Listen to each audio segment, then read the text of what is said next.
So what is science communication? Science communication is the science, or the concept rather, of raising awareness of scientific topics and research with the intention of communicating with the general public. So they rely on more digestible forms of media. So we have social media, public official or politician announcements, newspapers or journalists.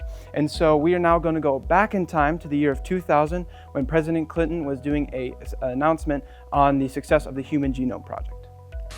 It will revolutionize the diagnosis, prevention, and treatment of most, if not all, human diseases.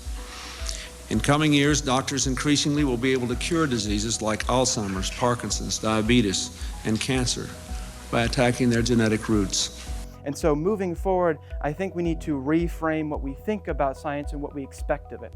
Because it's not always about taking giant leaps. It's more about taking consistent, tiny steps, to use Neil Armstrong's lingo there. And I think it's more about leading with looking at the outer edges of how we're chipping it away. The big revelations being looking at how far we've come versus how much we've chipped away that day. As we all begin to experience Christmas cheer, parents everywhere threaten their children with Santa Claus.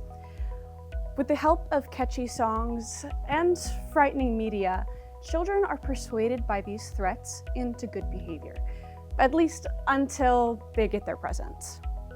This type of persuasion is known as a fear appeal. Fear appeals are used in media, politics, and some parenting methods.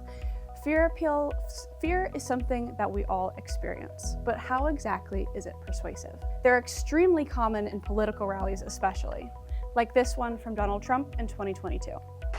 And I heard somebody say it, a scholar say it 2-3 days ago, said, if we don't win, this may be the last election our country ever has, and there could be truth to it. That's where we're going, because Joe Biden is a threat to democracy.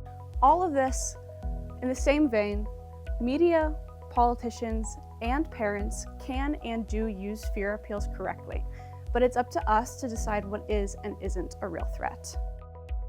Politicians are human too, and just like the rest of us, they make mistakes all the time.